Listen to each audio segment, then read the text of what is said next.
За юу цаана. Миндээ Ханаа. за баярлалаа штэ. Ингээл. За энэ удаагийн бичлэгээр төрхтэй холбоотой төрийн туулсан, хөрөлсөн хэрэг болох зөвлөгөөнүүдийг өгнө. Ялангуяа анх төрж байгаа яг маш тийм мэдлэггүй төрж байгаа хосууд хэрэг болох гэж бодож байна. Төр хөрөлөө хамт ороод тэгээд сахиур доошоо төрсний дараах өрөөнд ч гэсэн хамт байсан. Тэгээд тэр хугацаанд бит хоёр бас юу хэрэг болсон талаараа зөвлөгөө өгч байна. Эхлээд болохоор төрөлтийн процесс ярив.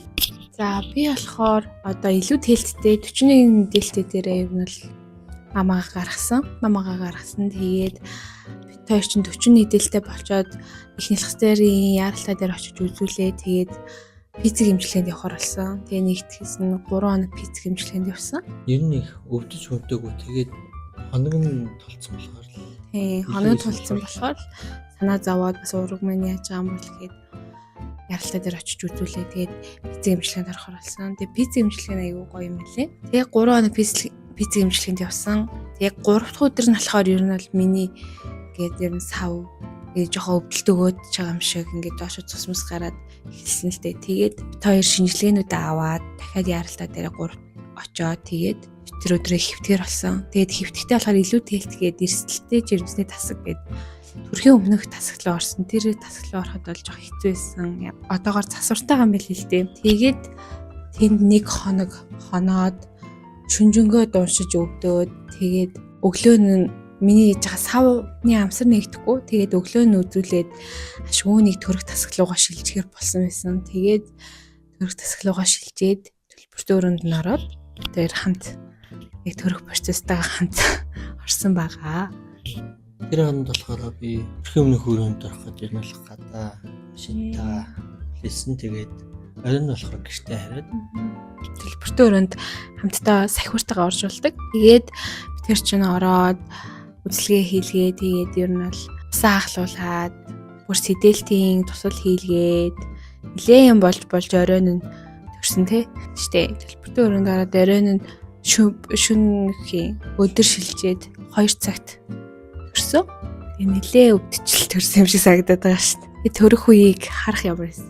төрөх үе эхлээд бол бүр ингээд ойрхон сан гэж боддог л дээ. Яг хоо киновчлэгэн дээр үзчихсэн л дээ. Гэтэ эмчнэр нэгээд өрөөнөөс нь зүгээр харахад үүднээс олгочих юм бол гэж бодчихсон шүү дээ. Тэгсэн чинь орж ирээд толгойг тийм. Эхлээд тэгээдсэн ш нөгөө нэг яалаа нөгөө тариамаараа тарихад үүдэнд ичээгээдсэн ш. Тэнгүүд орж ирээд толгойг нь барь. Толгойг нь барьж даа. Дуртаач юм шиг бас өө ичээгээл. Тэгэл баахан загнуулаад юмсан штэ. Тийм. 4-5 нэлчээсэн. Загнаж өгт юм. Жоол мэдхгүй л хүмүүс баг штэ. Яг олон эмчнэр ингэ зэрэг зогсчоод одоо яг юуг нь хэлж хийхээ мэдхгүй тэнд чинь өвдөөд байдаг. Амьсгал дээрээ төвлөрч чадахгүй ах чи хажуунаас одоо хөлөө тийг гэдэг яхаач амар хэцүү мөлий. Тэгэл нэг мэдхэд тэгэл төрсөн шин. Тэр процесс амар шок. Жохон шокны юм шиг. Жохон дээрээс нь гараар ингэж. Тийм жохон ингэж шахаж өгсөн л дөө. Тэгэл нэг мэдчих төрсөн. Тэгтээ оёдолтой төрсөн. Тэгтээ нэгдүгээр зэргийн оёдол гэж хэлдэг тийм. Тэгээд оёдолтой төрсөн. Тэгэл хүүхдээ хэлгэндээ тэрсэн дээ. Тэгээд дараагийн хэсэгтээ бид 11 яг хэрэгтэй бас имчилгээ хийж байгаа. За тэр 11 зүйлээ нэг нээлжлээд ярэ. Би хэлж байна. За нэгт болохоор сахиурт орох. Тэгээд аав нь юм уу эсвэл ээжтэйгээ ч юм уу эсвэл аниатайгаа ч юм уу яг ингэж хамт хайнуулах хин нэгэнтэй хамт ороод айгүй зүгээр юм лээ. Тэрс махан төрөгч ч юм уу төрч байвал аль болох бүр автан л оруул. Тэгээ аль болох автан л оруул зүгээр. Тэгээд бас ингээ хажуунаас чинь чамайг дэмжээд ус өгөөд ингээ ер нь айгүй хантай би ингээ хэрвээ ганцаар исэн бол яаж өрхөсөн бол гэж төсөөлж чадахгүй байгаа. Тэвч гэсэн сэтгэж бодож байгаа шүү дээ. Тухайн дотороо процессыг бол мэдэхгүй л хоол зүгээр л бодлоо. Тийм ер нь ганцаар исэн бол төрөхөд айгүй хэцүү л. Ингээ одоо бодоход амар хэцүү санагдаад байгаа. За хоёрт нь жижиг ус авч ирэх. Яг уу эмнэлэгтэй ус байдаг л да. Тэгтээ тэр нь бүр халуун гадны эсвэл бүр ус авбал зэх. Тэгээд бас соролтоо оруулах зүгээр. Яг хэвтэж яхад нь бас энийг алгуулаад яг өвдөлтийн ингээ намсан үед нь бас өгөөл тэгээл байж байвал айгүй зүгээр. За гуравт нь болохоор чийг татдаггүй тавчигтай оруул зүгээр. Чийг татдаггүй тавчигтай. Тэгээд би болохоор бүр амар зузаан ноосон хэмүү нэлийн зузаан тавчигтай орсон байсан. Тэгээд ингээд эмхтэй нөгөө жирэмсэн хүн жугаас амар амархан хөвдөрдөг. Тэгээд бас эмхийн өрөө чинь амар бөхчөм халуун. Тэгээд тэр хоёр нийлэхээр ингээд бүр оймс баг нороод байгаа юм чинь. Тийм болохоор энэ бол нэг нэмгэн тавчигтай байвал зүгээр юм билий. Би ч гэсэн бүр даун нэмгэн тавчигтай өртлөл тэр чинь чиг тахад. Тэр баг эрзэн маягийн ч юм уу. Тэр чинь. Битээр чинь баг 29. Чи чинь 4 онцсон уу? Би 4 3 гарсан шүү дээ. За дараачих нь температур хэмжигч. Яагаад температур хэмжигч? Эмнэлгийн өрөөнүүд өрөөндөө температур хэмжигч байхгүй. Тэгээд халуун ямар байгааг ерөөсөө мэдэхгүй. Цонхны чахаас мэдэхгүйсэн. Температур хэмжигч тэгээд дараа нь ч гэсэн ашиглав. Эмнэлэг гэхдээ ер нь бол баг 30 градус байм. Ер нь л халуун байсан тий. Одоо гэртэл чинь л 20 жоохон. Эмнэлэг бол 30-аас дээш байсан. Тэгээд цонхоо нэг ихэр чи яг айгүй ойрхон болох юм юм бэл. Харин тийм бас айхаад салхи авч болохгүй гэхээр. Энэ болохоор том хүний памперс байгаа. Тэгээд уул нь бол 2 дэвсдэг памперс 2-ыг наалддаг памперс 2-ыг авсан байсан. Тэгтээ тэр чин дахиж нэмж бараг 2-2-ыг авч таарсан тий. Өрөөнд 45 гээд орсон шүү дээ. Тэгээд 5-аас хойш ширэлсэн юм. Үгүй юу? Гэхдээ өрөөнд хоёлаа 1 мэг орцох гоо. Нэгээс хойш ширэлсэн. Нэгээс хойш ус гаргах маргах гэх тиймээс өмнө дэвсдэг памперс тэрсэн маа ер нь нийтлээ орсон. Яг битэрийн бас хугацаанаас өвдөлтийн хугацаанаас болсон уу? Бас ямарсан хөрхөө орсон. Тэгээ ер нь л 6 дотор 3 ширхэх ч юм уу. За дараагийнх нь нэмэлцүү. 6 дээр нэмэлцүүч. Яг дөнгөж төрсний дараа бол амлуулдаг тий. Амлуулаад бас уураг нь бас нэг сайн гарч өгдгөн байлээ. Тэгээд хэрвээ үнэхээр хөхөө бэлдсэн өмнө нь төржсэн ч юм уу тийм эмхтэй бол орсон гайгүй сүүн орчдөг бах. Зарим хүнийхт бас ордоггүй. Тийм болохоор юуны магаад бас хүүхдээ уйлуулж ахаар жохон нэмэлцүү өгчүүл зүгээр юм лээ. Тэрэн дээр бид хоёр эхний шөнө бүр ингээ уйлуулаад амар хэцүүсэн. Энэ бас дэмэл гэдэг юм байлээ. Гэхдээ өөлүүлж ахаа ганц нэг өгчүүл зүгээр. Хүүхд ялангуяа оройн цагаар тий. Ялангуяа хажуу орон дээр хүмүүсийг сэргээд авахгүй. Тэрөөдөө ганц нэг. Ихтэй ганц хоёроос сэтрэхэд бол тийм ээ. Бид хоёр нэг 2 удаа л хэрэгсэн тий. Тэгэл тийм хөнс ороод. Орчлээсэн л. Яарч ирсэн. Үүлээдсэн. Чадахгүйсэн. Чир. За саяных чинь 6 байсан тий. Долоотх нь болохоор хөхний талгаа хамгаалахаас оруулж зүгээр юм лээ. Гэхдээ би 2 дахь өдрөөс нь авсан байхгүй юу. Тэгээд хөхний талгаа баг эхний өдрөө хагарсан. Шүүрээд тэгээд айгүй ингээд тэгээд амар хэцүүсэн. Тэгээд төрсөн айгүй хурд идэгээд гэс явцсан. Би 8-ыг ярьжтэй болсон. За 8-д нь болохоор юндүүжин ер нь шахуу гаргах юндүүжин шим 6 гээд тийм зүйлсийг төрснийхаа дараа сайн эхний өдрөө хэрэглэх хэрэгтэй юм байлээ. Миний хувьд болохоор тийм юм огт хэрэглээгүй байж байгаа.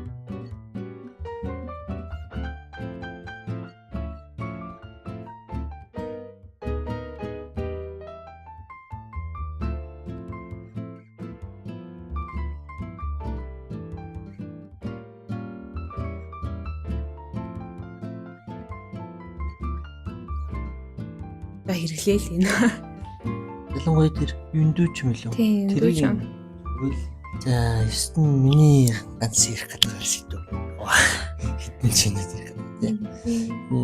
Эмч сувлагч нарын харьцаа хандлага жоохон тиймэр санагдсан. Ялангуяа яг улсын эмнэлэг болохоор тэгээд банк тэр ажлаа хийгээд олонтой харьцаад ирэхээр тийм ажил болж тийм нь бол бүх эмчнэр ажтай. Яг чиул нь бол мэдхгүй төрж үзэг хүмүүс л ихэнхдээ очиж байгаа шүү дээ. Тийм хүмүүс төр тэгээд энэ юм хэлж өгөхгүй. Тэгээд зүгээр загнаал гэдэг юм билээ. юм болохоор яг айлуулах чадвал аппендикс зөвлөгч юмч байвал бас хэлээд анхааралтай авахулчвал зүгээр л юм л. Бид нар бол нэг тийм учраас өөрсдөө гүйж өөртөө асуугаал. Тэгээд юу лээ? Тэгээ арав дээр нь эмсгэлээ ярьчихв. Бид энийг сүүл нь хоёлаа. 10 дээр нь болохоор ер нь бол амьсгалаа зөв аваад ингээ өмнө нь нэлээд дасгал хийсэн байх хэрэгтэй юм билээ. Ер нь бол өвдөлт ирнэ гэдэгтээ маш сайн бэлтгэлтэй амьсгалаа хамраар аваад амаараа гаргах тэр дасгалыг ер нь л нэлээд эртнээс хийгээд ингээд рефлекс болгоод өөртөө солихчул зүгээр юм бэлтгэхгүй. Яг тэр өвдөлтийн үед ингээд яг амьсгал дээр төвлөрөөд ингээд хийгээд тахтай амар хэцүү юм байлээ. Тэгээд мөн яг дүлэлтээ бас дүлэлтийн амьсгалаа яаж авах вэ? Энэ амьсгалаа зөв авах талаар нэлээд сайн судалгаа хийгээд тэрийг эртнээс тасгаад явуучих юм бол илүү амар юм билээ. За ингээд сүүлийн зөвлөгөө нь болохоор сүүлийн зөвлөгөө нь яг төрхөөс өмнө болно. Ер нь төрхөөс өмнө хамтдаа тийм янз бүрийн нийтээс хүмүүсээс ч юм уу сайн асууж судлаад аваад өөрсдөө л энэ сайн судалгаа хийх хэрэгтэй санагдсан тий. Тэгэхгүй болохоор эмчнэр нь өөрсдөө ерөөсөө юм хэлж өгөхгүй. Одоо хараад байхад биднээс гадна суур, шин аав ээжүүд байхад ямар ч тийм орж ирч зөвлөгөө өгж байгаа юм байхгүй. Наацх нь ингээд хүүхэд нь баачлаа шийдлэхэд яхаа мэдгүй байл шүү дээ. яах юм бол тэгээ хүүхэд нь өөлөнгүүд одоо яах вэ? Энд нь бол нэг багч гэсэн хэмжээний зөвлөгөө өгөхгүй. Бар гарч яхад нь зөвлөгөө өгöd л шүү дээ. тэгээ яг төрөхт нь бол эртнээ памперсан л тоо. Гэтэ яг юунаас олж үйлээд байна? Үйлүүл энэ ингэ шалгарын зөвлөгөөнүүд яг хүүхэд анх ээж болж байгаа хүмүүст бол нэг шалгаарай. Хойлоо баг тэр зөвлөгөө өгч юм шүү. Тэгээ хүүхэд үйлүүл яах юм бүр анх. тэгээ зөвлөлөө урсан уурайлсан уу? Уурсан уурайлаад бааж уу шээж үү гэдгийг нэг шалгаж үзэх хэрэгтэй. Тэгээд хэрвээ хөхөө наа нөгөөг бол өлсчүүгээд өөрөө хоолыг нөхөр хэрэгтэй. Тэгээд халууцж гин үү хөлн даарж гин үү гэдгийг бас сайн шалгах хэрэгтэй юм билээ. Нэг тэр бүх зөвлөгөө. Тэгээд тэрийг хүмүүст нэрээ өгдөг юм шүү дээ. Хүүхдээ хөлийг ингээд даавгаар орочвол энэ байна. Тэр ингээд шууд гарангуутал нь амьс өмсгөөд тасахгүй амьстай одоо цамц өмсгөөд тэгсэн чинь яг ингээд өрхийн юм чи ирээд бит хоёрыг хүүхд ч хүүтэн байна ингээд амьс өмсгөөд юм димий гэд бүр өрхийн юм чи ирээд гिचлээд бит хоёрын талаар мэдсэн тий. Төрөөд юм шууд өрхтөө бүртгүүлэнгөд өрхийн юм чирж үзэх юм. Нөгөө өрхийн юм чинь сайн зөвлөгөө чарсаж байгаа. Энийг асуух. Хэрэгстэй мэдээсэн. Амьс өмсгөөл гэсэн чинь. Тэгээд өөрөө хөгчөн байгаад идэв гэсэн чинь хүүхдийн хөл ингээд жоох даах гад байгаа гэсэн юм. Тэгээд битүүлтэн л ялгсан.